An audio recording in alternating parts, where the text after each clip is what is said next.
time for one more question. This one is more Democratic Party related than issues, although we'll maybe talk a little bit about redistricting.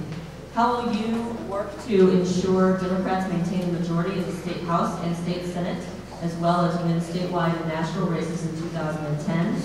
And can we count on you to actively support the Democratic Party and our House districts in their fundraising efforts, their GOTV plans, and attend their monthly meetings? Please describe in detail your plans to support Democrats in Denver.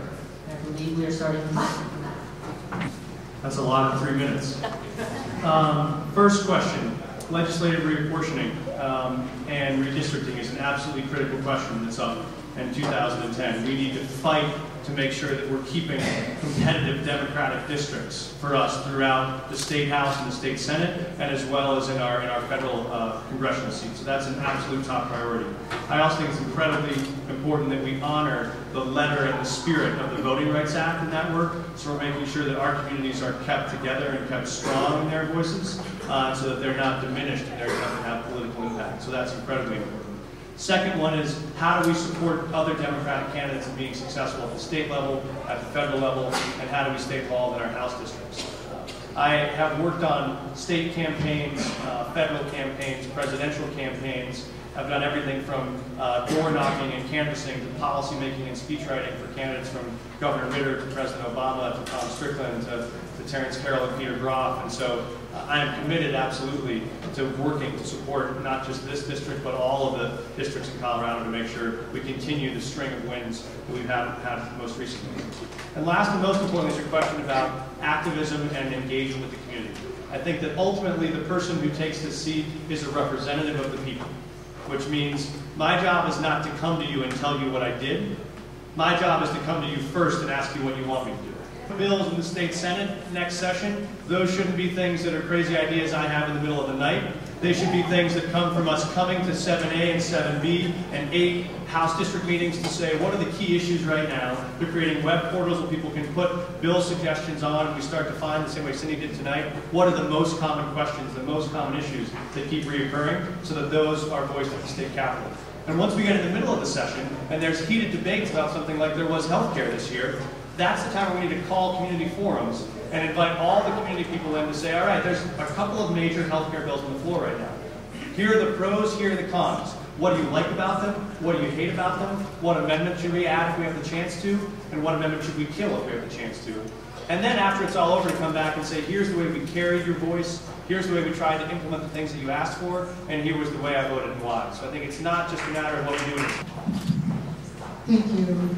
Again, I said that I came from a family and legacy of people who fought for our country, which is the democratic process. If you pick up one of my flyers that I have over there, it says, vote Democratic. Let the people know the truth, and the country is safe. Abraham Lincoln. I looked at the majority of all of the campaigning that I did for Hillary Clinton. I was her precinct committee person for this whole district. I put out her signs, I knocked on doors. I was alienated because I started out for her. But I stayed with her whole campaign. I did not leave her. I was on platform with her at Auraria campus. So my allegiance to the Democratic Party is shown that we are all Democrats. And we all need to stick together, we all need to work together so that we can have freedom for our children, for our legacies, for generations to come. Thank you. We know that 2010 is an election year. 2010 is also the year that in the state of Colorado, well, nationally, that we collect the census data. The mayor of the city of Denver has appointed me to the complete count committee to ensure that we collect the appropriate census data, because there will be $300 million at stake for the state of Colorado if we do not get an accurate census. As a result of that census data, we will be redistricting in 2011. 2011, that is one of the most contentious processes which we can go through, because we do look at the redrawing of legislative seats, and we also look at reapportioning our congressional districts. You probably understand that there is a commission that redraws the legislative lines, and that the legislature is responsible for redrawing the congressional districts. As we know, Dick Wadham has vowed in 2010 that he is going to make every effort to take over the Democratic Party, to take over the the Republican majority, so that we do not have a Democratic majority in 2011 as we start to redistrict.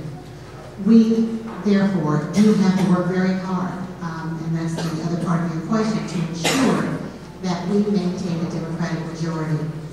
Having served in the House, one of the things that we do for our colleagues is certainly go out, work door to door, and make sure that our at-risk Democratic legislators will maintain their majority. So that is one process that we have to think about very carefully. We also, after we redistrict, want to make sure that we have a map that is going to maintain our ability to have our 5 congressional seats as we do right now. Also, as far as how we move forward with the process of collaboration, one of the things that I've always done is collaborate with the district about issues and concerns. I've often been asked, what are your top 3 priorities? What bills would you move in the legislature as soon as you are elected? I've never looked at it that way. I introduce bills because of what is going on in the district and what the need is. I consider it to be a collaborative process, and that is certainly the way I will continue to function as your state senator. So I would consider myself to be an advocate and an active participant in the district, and I would collaborate to see what issues and concerns need to be addressed. There are a number of issues that have been raised here. First, there's really a question about party loyalty and what the person elected to the state senate will do to ensure we're defending majorities, be an active voice of the party. That's what I do today. I'm currently an elected member of the Democratic National Committee. Last May, I was elected to represent every Democrat in Colorado for a 4-year term, right? And my responsibility is to make sure that we are doing whatever we can to defend our Democratic majorities at the state level and the federal level, and to find, vet, and elect presidential and vice presidential candidates for the Democratic Party. I was a National Obama voting delegate for Colorado's 1st Congressional District right here in Denver County. And every step along the way, I have been ever present, a visible face in the Democratic Party, because I think it's critically important that we have a robust dialogue and that you hear about the issues that are going on in our party and take those to the different levels. So you've seen me in 7A, you've seen me in 7B, you've seen me in House District 8. And I think that, based on my past performance, you have a clear indication as to my availability, that I'll be here for you. And I want to be an effective surrogate for Democrats in state elections. Right? We have a governor's race coming up, we've got congressional races coming up. I've already been out there for Obama, even after the DNC. I came in to fundraise for Hank Aaron. Sheila Canfield-Jones is in the back there.